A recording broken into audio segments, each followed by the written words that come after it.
ఇంకా మిగతా మొత్తం చూసుకుంటే నాకు ఈ సీజన్ లో సుమన్ శెట్టి గారు ఒకరు, ఇంకోటి దమ్ము శ్రీజ గారు, వీళ్ళ దాంట్లో నిజంగా దమ్ము ఉందని చెప్పేసి నాకు అనిపిస్తుంది. కానీ నాకు తెలిసినంతవరకు అయితే ఈ సీజన్ అయితే ఫ్లాప్ అనిపిస్తుంది. ఎందుకనంటే మొత్తం ఒక ఓల్డేజ్ హోమ్ చూసినట్టుంది లోపల. ఇద్దరు ముగ్గురు పెట్టుకొని మొత్తం నడిపిస్తున్నట్టుంది. మనం ఎవరు చేయొద్దు సపోర్ట్, అర్థమవుతుందా? మనకి ఎవరు జెన్యూన్ అనిపిస్తే అది చేయాలి. కామన్ మ్యాన్ గీమెన్ మ్యాన్ అంటే కామన్ మ్యాన్ గెలిచినా మనకి ఇచ్చే 4 బఠానీలు ఏం లేదు, ఎవడు సెలబ్రిటీ గెలిచినా మనకి ఇచ్చే 4 బఠానీలు ఏం లేదు. సో మరి ఇప్పుడు రీతు చౌదరి గురించి ఏం చెప్తారు? రీతు చౌదరి ఏందన్నా మనకి అందచందాలు చూపెట్టడానికి వెళ్తారు అంతే. మన ఇన్స్టాగ్రామ్ లోనే అన్ని చూసినాము, లోపల ఏం చూడడానికి ఉంటది అని చెప్పేసి నాకు అనిపిస్తుంది. మా అంటే అక్క ఒక 4-5 వారాలు ఉంటది, ఎందుకనంటే కొంచెం సెలబ్రిటీ కాబట్టి ఉంటది, తర్వాత అక్క కూడా బయటకు వచ్చేస్తుంది. ఓకే, సో మరి దమ్ము శ్రీజ గారి గురించి? దమ్ము శ్రీజ చూడంగానే మస్తు నచ్చిందన్న. ఆ పిల్ల యాటిట్యూడ్ అయినా సరే, ముగ్గురు జడ్జెస్ కూడా ఇచ్చి పడేసింది, అర్థమైందా? మన శ్రీముఖి కూడా ఇచ్చి పడేసింది.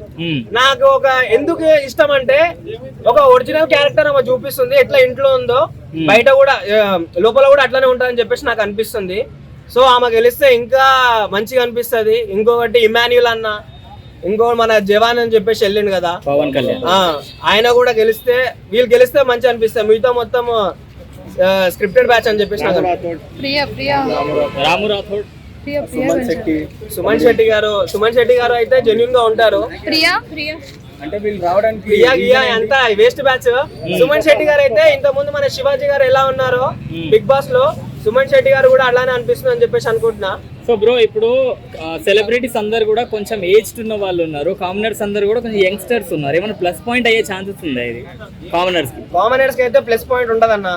ఎందుకంటే మనం ఎన్ని ఓట్లు వేసినా ఎన్ని నడిపించినా సరే, నాగార్జున ఎవరిని డిలీట్ అంటున్నా ఎలిమినేట్ చేయాలనుకుంటా వాళ్ళనే ఎలిమినేట్ చేస్తాడు, అర్థమైందా? ఎందుకంటే వాళ్ళకి కావాల్సిన టీఆర్పీ. ఇప్పుడు ఈ స్క్రాప్ బ్యాచ్ తీసుకోపోతా అంటే వాళ్ళకి 10 రూపాయలు మిగులుతానే కదా లోపల తీసుకుపోయేది. నాకు తెలిసినంత వరకు అయితే మొత్తం ఈ బిగ్ బాస్ ఫ్లాప్ అనిపిస్తుంది అన్న. ఓకే, సో ఫైనల్ గా స్ట్రాంగ్ కంటెస్టెంట్ ఎవరు అనిపించింది మీకు? నాకైతే దమ్ము శ్రీజ అని చెప్పేసి అనిపిస్తుంది అన్న.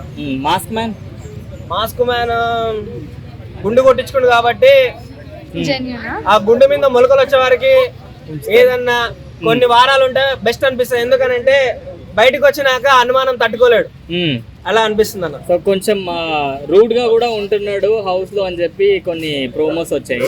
వాళ్ళేం రూడ్ గా ఉంటారన్న, వీళ్ళందరికీ స్క్రిప్ట్ రాసిస్తారు, ఆ స్క్రిప్ట్ ప్రకారం ఫాలో అవుతారు, అంతేగాని ఎవడట్లు ఉండడు. ఎందుకనంటే ఇప్పుడు నాకైతే అనిపించింది దమ్ము శ్రీజ నిజంగా దాని లోపల దమ్ము ఉందని చెప్పేసి అనిపిస్తుంది.